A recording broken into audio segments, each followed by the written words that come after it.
স্টেডিয়ামে সিআরপিএফ এর ডিজি গিয়ে পৌঁছেছেন। এই মুহূর্তে যে খবর পাচ্ছি আমরা, সিআরপিএফ এর ডিজি এই মুহূর্তে নেতাজি ইনডোর স্টেডিয়ামে গিয়ে পৌঁছেছেন। সমস্ত ব্যবস্থাপনা খতিয়ে দেখছেন তিনি। এবারে কমিশন ভীষণ কড়া, কেন্দ্রীয় বাহিনীর কড়া নিরাপত্তার ঘেরাটোপে রয়েছে সমস্ত কেন্দ্রগুলো। নেতাজি ইনডোর স্টেডিয়ামে এই মুহূর্তে গিয়ে পৌঁছেছেন সিআরপিএফ এর ডিজি, যেখান থেকে লাগাতার ছবি তুলে ধরছেন আমাদের প্রতিনিধি তনয়া। লাগাতার আমার সহকর্মী তনয়া লাগাতার যে ছবি দিচ্ছেন আমাদেরকে।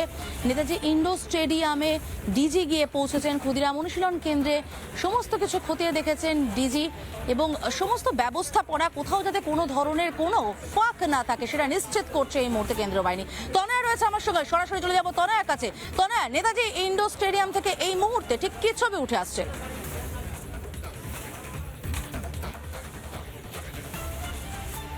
দেখো, সব থেকে বড় বিষয়, কমিশন যে কোনো রকম ফাঁকফোকর রাখতে চাইছে না তা কার্যত স্পষ্ট হয়ে গিয়েছে। এই হচ্ছে ক্ষুদিরাম অনুশীলন কেন্দ্র।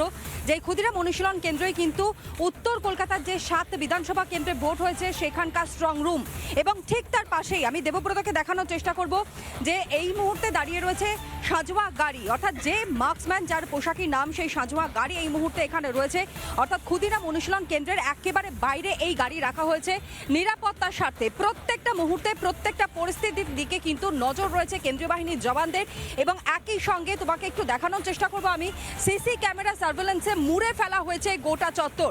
ব্যারিকেড রাখা হয়েছে, ব্যারিকেডের একেবারে পেছনের সারিতেই রয়েছেন কেন্দ্রীয় বাহিনীর জওয়ানরা, এবং তারপরেই রয়েছেন কলকাতা পুলিশের যারা আধিকারিকরা যারা দায়িত্বে রয়েছেন এই স্ট্রং রুম পাহারার, তারাও উপস্থিত রয়েছেন। এবং সর্বোপরি চেক করা হচ্ছে কারা স্ট্রং রুমে ঢুকছে, তাদের বৈধ পরিচয়পত্র আগে দেখাতে হচ্ছে, এবং সেই পরিচয়পত্র দেখবার পরই কিন্তু সেই সকল ব্যক্তিকে ভেতরে প্রবেশ করানো হচ্ছে এবং সেখান থেকে পরবর্তী সময় বাইর করা হচ্ছে। এছাড়াও নির্বাচন কমিশনের পক্ষ থেকে যে নির্দেশিকা রয়েছে সেই নির্দেশিকা একেবারে সামনের সারিতেই রয়েছে, যেখানে ঢোকার মুখটাকে আরও কঠোর বন্দোবস্ত করা হয়েছে। এবং সেই জায়গাতেই অন্যদিকে কিছুক্ষণ আগে তুমিও যেমনটা জানালে যে সিআরপিএফ এর ডিজি তিনি এসেছিলেন, স্পেশাল অবজারভার তিনি এসেছিলেন। প্রথমে এই ক্ষুদিরাম অনুশীলন কেন্দ্রে তারা আসেন, ভেতরে প্রবেশ করেন, সেখানে কথাবার্তা বলেন, নিরাপত্তা ব্যবস্থা কি আছে দেখেন, এবং তারপর একেবারে পাশে যেটা নেতাজি ইনডোর স্টেডিয়াম রয়েছে গণনা কেন্দ্র অর্থাৎ কাউন্টিং সেন্টার, সেই নেতাজি ইনডোর স্টেডিয়াম পর্যন্ত পৌঁছে যেতে দেখা যায় কেন্দ্রীয় বাহিনীর অর্থাৎ সিআরপিএফ এর ডিজিকে এবং একই সঙ্গে স্পেশাল অবজারভারকে। এরপর 200 মিটারের যে দূরত্ব রয়েছে সেই 200 মিটার পর্যন্ত কি ব্যবস্থাপনা রাখা হয়েছে সেই 200 মিটার পর্যন্ত ব্যবস্থাপনাও কিন্তু তিনি ঘুরে দেখেন। সামনেই বাবুঘাট রয়েছে, সেই বাবুঘাট মোড় পর্যন্ত তিনি গিয়েছেন, সেই পর্যন্ত হেঁটেছেন, আশপাশের কি পরিস্থিতি রয়েছে তা তিনি দেখেছেন, এবং দেখে সেখানে দাঁড়িয়ে পর্যন্ত বেশ কিছু ইনস্ট্রাক্ট করতে দেখা গিয়েছে যারা এই দায়িত্বে রয়েছেন তাদেরকে।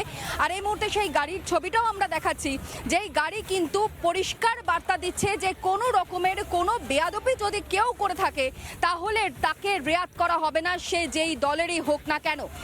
নানা ধরনের কন্টেন্ট দেখার জন্য লাইক করুন, শেয়ার করুন আমাদের ফেসবুক পেজ, সাবস্ক্রাইব করুন আমাদের ইউটিউব চ্যানেল। পাশাপাশি অন্যান্য ব্রেকিং নিউজের জন্য অবশ্যই চোখ রাখুন রিপাবলিক বাংলায়।